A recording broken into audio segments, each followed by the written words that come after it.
Bapak Ibu, di tengah kesibukan kita, mari kita tetap sediakan waktu buat Tuhan.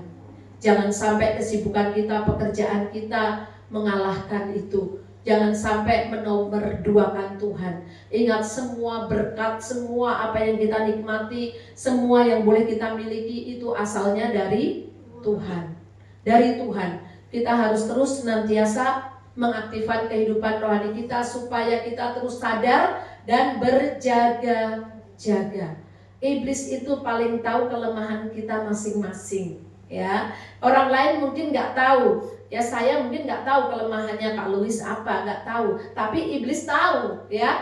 Jangan sampai kita tenang-tenang saja. Oh, iblis bekerja, bagaimana caranya nih? Oh, dia tuh paling susah nih untuk mengampuni nih. Diperhadapkan dengan hal-hal yang membuat kita tidak bisa mengampuni. Waduh, itu kerjaan iblis luar biasa. Ya, hati-hati Bapak Ibu, ya. Yang kedua, kita harus tadi ya mengaktifkan kehidupan rohani. Dan yang ketiga, kita harus melawan musuh dengan iman yang teguh. Ayat yang ke-9. Kembali lagi ke kitab 1 Petrus tadi.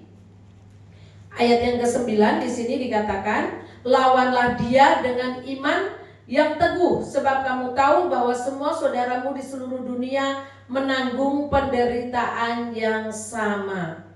Ingat Bapak Ibu Saudara, Alkitab tidak hanya menyuruh kita untuk waspada, tapi dia juga memberikan cara bagaimana supaya kita bisa menang atas siasat iblis, atas tipu musyiat iblis. Yaitu dengan cara apa?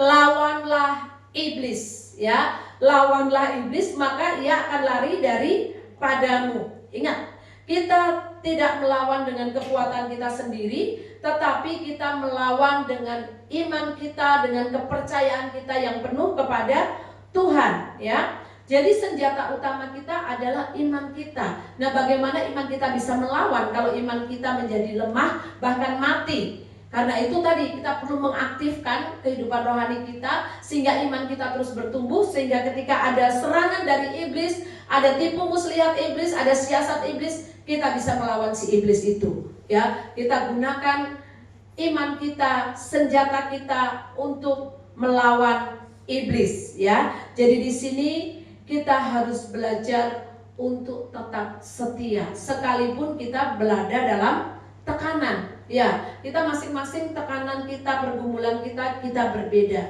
Tapi dikatakan dalam Yakobus 4 ayat 7, ya, lawanlah iblis maka ia akan lari dari padamu. Karena itu tunduklah kepada Allah dan lawanlah iblis, maka ia akan lari daripadamu.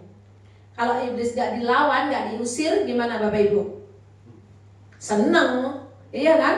Kalau iblis gak dilawan, gak diusir, dia seneng. Wah, terus dia bekerja, dia terus ngorek-ngorek kita, dia terus mengintimidasi kita, mengingatkan kita kepada hal-hal yang lama, hal-hal dosa. Itu kerjaan iblis. Karena itu apa? Ketika muncul seperti itu, lawanlah si iblis dengan iman kita. Kita harus berkata, aku adalah ciptaan baru, yang lama sudah berlalu, yang baru sudah tiba. Ya, aku adalah ciptaan baru, aku tidak mau diintimidasi oleh iblis. Itu kerjaan iblis yang mengingatkan masa lalu, mengingatkan dosa-dosa di waktu yang lalu. Tapi hari ini aku adalah ciptaan baru. Yesus sudah mati, Yesus bangkit untuk menebus aku dari dosa-dosaku. Itu yang harus kita lakukan. Lawan si iblis, ya, lawan iblis. Kalau kita tidak melawan iblis dengan senang hati, dengan suka hati, dengan leluasa, dia akan terus mengintimidasi kita. Dia akan terus melancarkan siasat-siasat serangan-serangannya buat kita, dan akhirnya kita yang akan kalah. Tapi hari ini kita diingatkan, mari kita lawan iblis supaya dia lari dari kehidupan kita. Saat kita menghadapi masalah, mungkin masalah pekerjaan, keluarga, keuangan, penyakit, ingat, kita harus tetap percaya kepada Tuhan. Kita punya Tuhan yang besar. Kita punya Tuhan yang besar. Mungkin saat kita mengalami kita tidak mampu. Mungkin kalau kita hanya melihat, kita bisa berkata, terus percaya, berdoa. Ya, orang lain yang mengingatkan kita. Ya, orang lain mungkin tidak merasakan apa yang kita rasakan. Tapi kita sendiri juga yang harus membangkitkan iman kita. Ya, kita harus, aku percaya Tuhan penolongku. Aku percaya Tuhan menyembuhkan aku. Aku percaya Tuhan membuka jalan dalam kehidupanku. Harus bangkitkan iman kita dan lawan segala tipu muslihat iblis. Dan yang satu hal yang harus kita ingat, jangan pernah kompromi dengan dosa. Ya, apa? Dosa, ya. Dosa itu sepertinya enak, sepertinya indah, sepertinya oke, menyenangkan, tapi ingat, dosa itu menghancurkan. Ujungnya dosa itu tidak ada pernah dosa membuat kita bahagia. Dosa itu membuat kita menderita. Ingat ya, dosa itu membuat kita menderita. Karena itu jangan pernah kompromi dengan dosa sekecil apapun.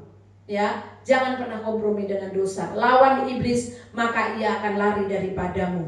Itu tugas setiap kita. Dan yang terakhir, yang keempat, bagaimana kita bisa melawan tipu muslihat iblis atau siasat iblis? Yaitu kita harus memegang janji Tuhan. Ayat yang ke-10 di sini dikatakan, dan Allah sumber segala kasih karunia yang telah memanggil kamu dalam Kristus kepada kemuliaannya yang kekal akan melengkapi, meneguhkan, menguatkan, dan mengokohkan kamu sesudah kamu menderita sekian lamanya.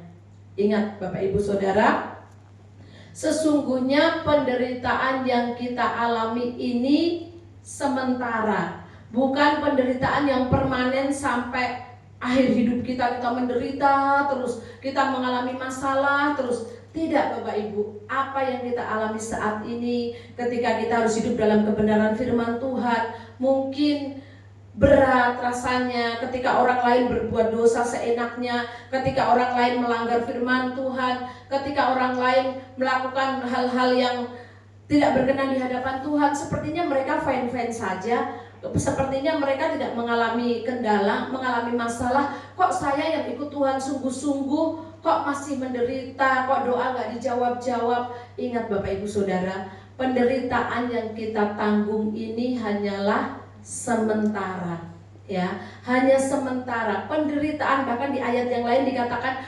penderitaan ringan yang sekarang ini itu mendatangkan kemuliaan buat kita. Jadi kita harus ingat, untuk melawan siasat si iblis kita pegang janji Tuhan sampai kapanpun. Ya, di sini tadi dikatakan janji Tuhan itu, ya, di ayat yang ke-10 tadi dikatakan bahwa ia akan melengkapi, meneguhkan, menguatkan, dan mengokohkan kamu. Sesungguhnya ketika kita sedang menghadapi masalah, pencobaan, ketika kita sedang berjuang, Allah tidak pernah meninggalkan kita. Dikatakan Allah senantiasa menyertai, Allah senantiasa menguatkan. Bahkan sesungguhnya yang menderita itu tidak hanya kita, tapi juga orang-orang yang ada di seluruh dunia. Semua pengikut-pengikut Kristus juga mengalami hal yang sama. Cuman mungkin penderitaan atau beban yang dialami berbeda satu dengan yang lain. Mungkin dari keluarga Pak Fajar, Bu Madrid harus menanggung sesuatu yang berbeda dengan apa yang ditanggung Pak Almi dengan Ibu Reni. Tapi masing-masing orang mempunyai pergumulan, ya. Dan masing-masing kita harus terus percaya, pegang janji Tuhan, bahwa ketika aku mengalami semuanya ini, Tuhan tidak pernah meninggalkan aku. Ketika aku mengalami semuanya ini, Tuhan akan menguatkan aku. Bahkan sampai akhirnya nanti aku akan menerima kemuliaan Tuhan. Aku akan menerima janji Tuhan dalam hidupku. Ingat Bapak Ibu Saudara, apapun yang kita alami saat ini, mari kita terus memandang hanya kepada Tuhan. Dan kita harus ingat penderitaan ini hanya sementara.